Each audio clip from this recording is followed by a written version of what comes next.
আপনারা আলোচনায় দেখেছেন যেভাবে 18-19 জুলাই 20 জুলাই যখন পাবলিক বিশ্ববিদ্যালয় বন্ধ হয়ে গিয়েছিল, তখন দুইটা শক্তি এই জুলাই বিপ্লবকে আবার জাগিয়ে তুলেছিল, মানুষের মধ্যে আশার সঞ্চার করেছিল।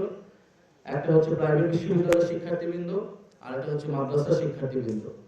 এবং 2013 সালের আন্দোলন, প্রাইভেট বিশ্ববিদ্যালয়ের ভ্যাট বিরোধী আন্দোলন, 2018 সালের কোটা সংস্কারের এবং নিরাপদ সড়ক আন্দোলনের সকল কিছুর সম্মিলিত একটা রূপ, অর্থাৎ এই যে বৃহত্তর ছাত্রদের মধ্যে একটা বৃহত্তর ঐক্য তৈরি হলো, এটা গত 8-10 বছরের ধারাবাহিকতা আমরা পেয়েছি।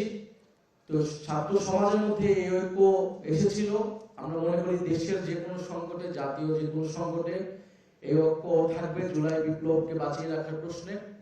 আমাদের এখানে অতিথিরাও বক্তব্য দিয়েছেন, আমাদের আলেম সমাজ, আমাদের ওলামায়ে কেরামের যে দীর্ঘ লড়াই এই ভূমিতে, এই বঙ্গের মাটিতে, সেই ব্রিটিশ বিরোধী সংগ্রাম থেকে আমাদের স্বাধীনতা সংগ্রাম সহ এদেশের সকল গণতান্ত্রিক সংগ্রামে, দেশের মানুষের পক্ষের সংগ্রামে, অধিকারের পক্ষে, শুধুমাত্র ওলামা সমাজের পক্ষের আন্দোলন না, বরং জাতীয় যে আন্দোলনগুলো ছিল সবকিছুতেই আমাদের স্বাধীনতা সার্বভৌমত্বের আন্দোলনে আমাদের ওলামায়ে কেরামের ভূমিকা ছিল, মাদ্রাসা শিক্ষার্থীদের ভূমিকা ছিল।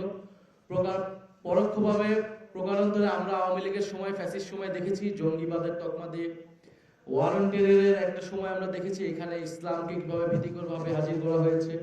মাদ্রাসা শিক্ষার্থী এই যে জোব্বা রক্তাক্ত হয়েছে, শুধু জুলাই বিপ্লবে নয়, গত কয়েক দশক ধরে রক্তাক্ত হয়েছে, শুধু বাংলাদেশে নয়, পুরো পৃথিবী জুড়ে রক্তাক্ত হয়েছে ইসলাম এবং মুসলমানের পরিচয় এবং চিহ্ন হিসেবে।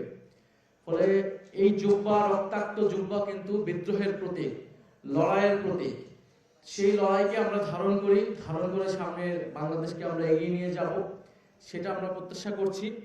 এবং এই সরকারের প্রতি আহ্বান থাকবে, আমাদের ওলামায়ে কেরাম, আমাদের মাদ্রাসা শিক্ষার্থীদের যে ভূমিকা, তারা শাহাদাত বরণ করেছে জুলাই বিপ্লব নয়, তার শাপলা আন্দোলন থেকে শুরু করে গত মোদী বিরোধী আন্দোলন সহ সকল আন্দোলনে তাদের যারা ক্ষতিগ্রস্ত হয়েছে তাদের যাতে রাষ্ট্রীয় স্বীকৃতি সম্মাননা দেয় সরকার। এবং একটা কথা এখন সরকারের পক্ষ থেকে বলা হচ্ছে যে জুলাই চেতনা বিক্রি করে রাজনীতি করা যাবে না। তো জুলাই চেতনা কেউ বিক্রি করতে যাচ্ছে না। জুলাই চেতনা মুক্তিযুদ্ধের তথাকথিত চেতনার মতো কোনো চেতনা না, যেটার মাধ্যমে এই দেশে গুম খুন, দেশের টাকা লুটপাট হয়েছে, দেশে 3-3 বার ভোটাধিকার হরণ করা হয়েছে। বরং গত 50 বছর ধরে মুক্তিযুদ্ধের নামে আওয়ামী লীগ সেই রাজনীতি করেছে, এই দেশকে বিক্রি করার রাজনীতি করেছে, এদেশের গণতন্ত্রকে হত্যা করার রাজনীতি করেছে, মানুষের অধিকার হরণের রাজনীতি করেছে। এবং সেই মুক্তিযুদ্ধের তথাকথিত চেতনার কথা এখন বর্তমান সরকার বিএনপির মুখে আমরা সবচেয়ে বেশি শুনি। ফলে জুলাই বিপ্লবের যেই আমাদের আকাঙ্ক্ষা ছিল, যে প্রতিশ্রুতি ছিল জনগণের কাছে, নতুন বাংলাদেশ, বৈষম্যহীন বাংলাদেশ, আমাদের রাষ্ট্রের সংস্কার, প্রতিষ্ঠানগুলোর সংস্কার, সেই সংস্কারগুলো যদি আমরা চাইতে চাই, এটাকে জুলাই চেতনা বিক্রি যদি সরকার বলতে চায় তারা বলতে পারে, কিন্তু জনগণ জানে জুলাই সবচেয়ে বেশি সুফল ভোগে কিন্তু হয়েছে এই সরকার। তারেক রহমান দেশে এসেছেন, শিলং থেকে স্বরাষ্ট্রমন্ত্রী দেশে এসেছেন, তারা ক্ষমতায় বসতে পেরেছেন জুলাইয়ের চেতনার ফলে, জুলাইয়ের এই ঘটনার ফলে। তারা আসলে একটা দায়িত্বহীন ক্ষমতা পেয়েছে জুলাই বিপ্লবের ফলে, আর আমরা পেয়েছি ক্ষমতাহীন দায়িত্ব।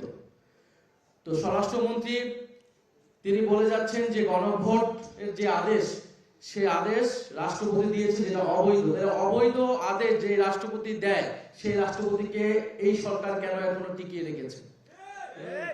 ফলে এটার যদি রাষ্ট্রপতি এই অবৈধ আদেশ, সংবিধান বিরোধী আদেশ দেয়, তাহলে রাষ্ট্রপতিকে এর জন্য শাস্তির আওতায় আনা উচিত সরকারের, কিন্তু সরকার সেটা করছে না। সরকার স্পষ্টতই দ্বিচারিতা করছে।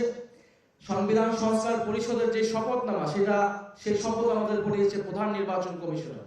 ফলে সেটা যদি সংবিধান বিরোধী হয়, প্রধান নির্বাচন কমিশনার সংবিধান বিরোধী কাজ করেছে, তাকে বিচারের আওতায় নেওয়ার জন্য সরকারের ভূমিকা বা সরকারের উদ্যোগ নেওয়া উচিত, কিন্তু সরকার সেগুলো কিছুই করছে না। এবং নির্বাচনের কথা যদি বলেন, নির্বাচন সংবিধান অনুযায়ী হয়নি। নির্বাচন জুলাই বিপ্লবের ফলে মানুষের যে সার্বভৌম আকাঙ্ক্ষা তৈরি হয়েছে এবং যে আদেশ দেওয়া হয়েছিল, সেই আদেশের ভিত্তিতে নির্বাচন এবং গণভোট দুইটি হয়েছে। কারণ বিদ্যমান সংবিধানে কোথাও 2026 সালের নির্বাচনের কথা ছিল না, ছিল 2029 সালের নির্বাচনের কথা। ফলে সরকারকে বুঝতে হবে জুলাই বিপ্লবের 5ই আগস্টের পর দিয়ে যে ধারাবাহিকতা, সেটা কেবল সংবিধানের ভিতর থেকে ব্যাখ্যা করা সম্ভব নয়, সেটা জুলাই বিপ্লবে জনগণের যে আকাঙ্ক্ষা তার মধ্য দিয়ে ব্যাখ্যা করতে হবে। সেই আকাঙ্ক্ষাই ছিল রাষ্ট্রের আমূল কাঠামো সংস্কার, নতুন বাংলাদেশ গঠন এবং দেশের সার্বভৌম পররাষ্ট্রনীতি প্রতিষ্ঠা করা। ফলে স্বরাষ্ট্রমন্ত্রী এবং বর্তমান সরকার সংবিধান সংশোধনের কমিটির নামে যেই প্রহসন করছে, সেই প্রহসন থেকে সরে এসে দ্রুত সময়ের মধ্যে গণভোটের গণরায় বাস্তবায়ন করার জন্য আমরা আহ্বান জানাচ্ছি।